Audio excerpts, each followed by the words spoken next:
어제 이 시간에 저희가 깜짝 놀랄 만한 소식을 전해드렸죠. 경북 봉화에서 초복날 오리고기를 단체로 드신 어르신들 40명 정도 드셨는데 그중에 3분이 쓰러지셨다. 그래서 그 말이 온 말이 발칵 뒤집혔다. 이 소식을 전해드렸는데 하재근 평론가님, 네. 한 분이 더 쓰러지셨다면서요 지금. 그렇습니다. 그러니까 어제 말씀드린 게 한 테이블에서 5명이 음식을 나눠 먹었는데 네. 5명 중에서 3명만 쓰러지고 2명은 멀쩡하다라고 네. 말씀드렸었는데 네. 그 2명 중에서 1명이 70대 여성도 지금 쓰러지셨다고 합니다. 어허. 그러니까 처음에 몸에 이제 이상이 왔는데 점점 상태가 악화됐다는 거예요. 어머나. 지금 응급실로 이송이 됐는데 현재 대화가 불가능한 상태라고 합니다. 어머나 세상에. 그러니까 지금 쓰러진 분이 총 4명이 된 건데 네. 이 4명이 모두 호흡마비, 침흘림, 근육 경직 이런 증상을 보인다고 하는 거예요. 세상에. 이런 증상이 바로 살충제 성분을 먹었을 때 나타나는 증상이라고 합니다. 어머나 세상에.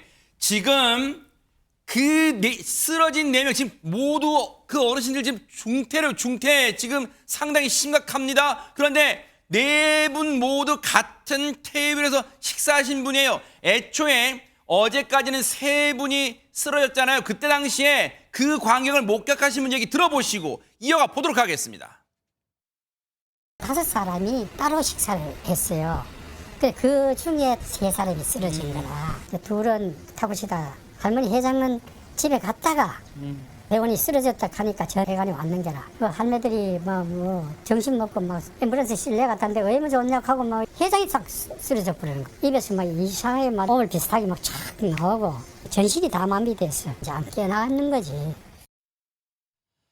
세상에 대관절 이게 무슨 날벼락 같은 얘기입니까? 처음에는 단체로 어르신들이 한 40분 정도가 단체로 초복날 오리고기를 드셔가지고 이게 혹시나 더운 여름날 식중독이었나 했는데 그게 아니라 농약 성분이 검출됐다는 소식에 발칵 뒤집히고 충격을 줬었는데 지금 손정혜 변호사님 이게 인체에 어느 정도 위험한 물질이 혹시 그게 나왔습니까? 네, 맹독성으로 알려져 있는 성분이고요. 살충제에 들어가는 성분이라고 합니다. 유기인산도 검출이 됐는데요. 어머나. 사실은 이 어르신들의 상태가 너무 이상했기 때문에 이 검사하지 않을 수밖에 없었고 병원에서는 위를 세척한 이 액을 국가수에 의뢰해서 이제 정밀 검사를 했다라고 합니다. 그 과정에서 이렇게 살충제가 검출이 된 것이고요.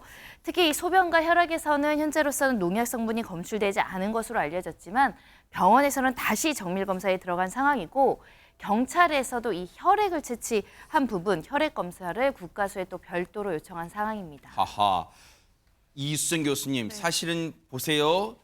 40분 정도가 동네 어르신, 경로당 어르신 40분 정도가 초복날 단체로 오리고기집에 가서 식사를 하셨어요. 그런데 100번 양보해서 예를 들어서 이쪽 테이블에서 한 분, 또 저쪽 테이블에서 한 분, 그렇게 나와도 지금 이게 놀랄 상황인데 공교롭게도 한 테이블에서 5분이 식사하시던 테이블에서 지금 4분이 쓰러지신 거예요. 그리고 농약 성분이 검출됐어요. 이거 혹시 누가 일부러 계획적으로 이런 일을 한 걸까요? 어떻습니까? 글쎄 우연이다라고 하기에는 좀 석연찮은 부분이 너무 많고요. 아하. 그리고는 지금 조금 전에 말씀하신 대로 치명적인 살충제 성분이 나왔는데 네. 아마 음식 안에서는 농약 성분도 나온 것으로 그렇게 알고 있습니다. 아. 그래서 이렇게 2가지 성분이 모두 이제 음식 안에 들어간 것으로 추정이 되는데 문제는 오리고기를 통해서 지금 이런 이제 독극물이 들어간 건지 아니면은 이후에 음료를 마셔서 그게 또 들어가게 된 건지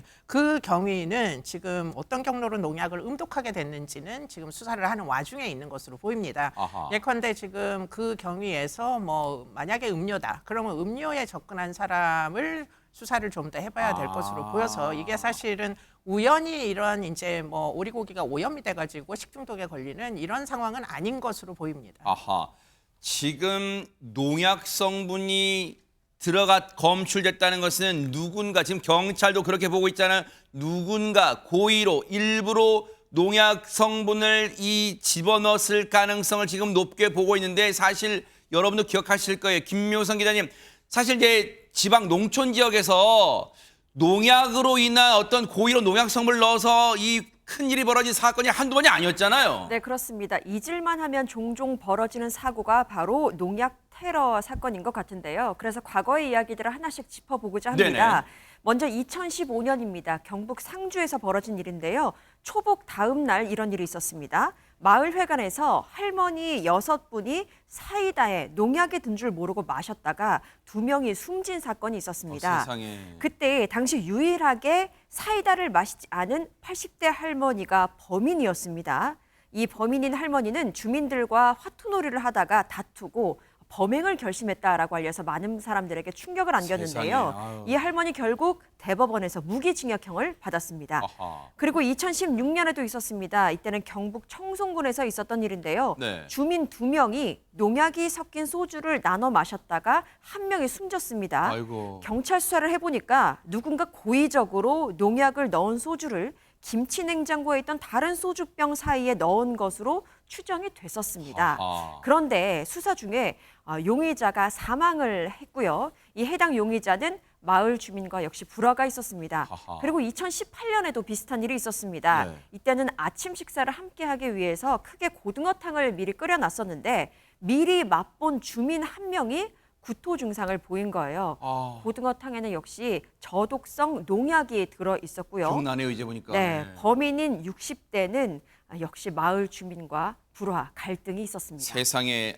아니 물론 이번에 이수정 교수님 그제 있었던 경북 봉화의 이번 이 오리고기를 드시고 지금 4명이 중태에 빠진 이 사건 물론 경찰의 면밀한 수사가 더 진행이 돼야겠습니다. 물론 지금으로선 단언하기는 힘들 수 있겠습니다만 지금 농약 성분이 검출된 건 엄연한 사실이란 말이에요. 근데 과거 다른 지역의 농약 테러 이른바 농약 테러 사건과 견주어 봤을 때 혹시 이번에도 뭔가 주민들 간의 불화, 다툼, 갈등 이게 원인으로 작용했을 가능성이 있을까요? 어떻습니까?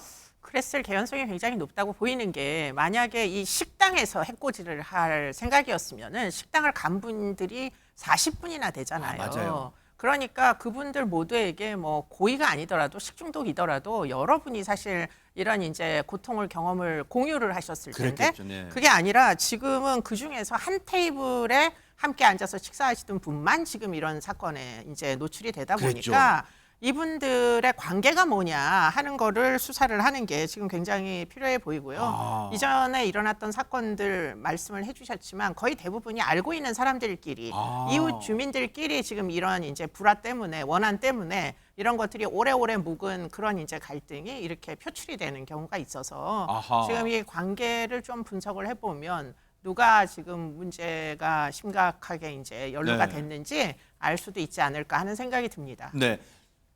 지금 모르긴 몰라도 해당 지역의 분위기는 침통 또는 뒤숭숭 그 자체일 거예요.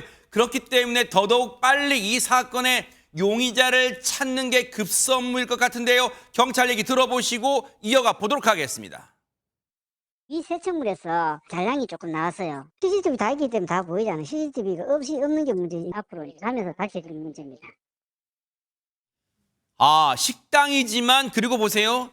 40명 정도가 이 경로당 어르신들 40명 정도가 단체로 식사할 수 있을 정도면 물론 그날 그 경로당 어르신뿐만 아니라 다른 분도 계셨는지는 모르겠지만 그 정도면 이수정 교수님 웬만한 상당한 크기 규모의 식당이라고 볼 수 있어요. 그런데 물론 CCTV가 여러 군데 다 설득 있겠지만 지금 경찰 얘기 들어보니까 CCTV 사각지대도 있는 것으로 지금 전해지고 있네요. 네, 뭐 CCTV가 계속 모든 경로에 다 있지는 않을 것이기 때문에 탐문을 아하. 한다라는 건데요. 그런데 과거에 비하여 CCTV의 개수는 현저히 많고 아하. 그리고는 이제 대부분 경로당 분들은 보니까 식사를 같이 하세요. 아하. 그렇기 때문에 뭐 한 분의 행적을 쫓다 보면 나머지 분들의 행적도 나올 개연성이 높아서 아. 그래서 열심히 CCTV를 보시고 그리고 이분들의 그날 행적을 추적하시면 그리고 이들 간의 관계를 조금 더 분석을 해보시면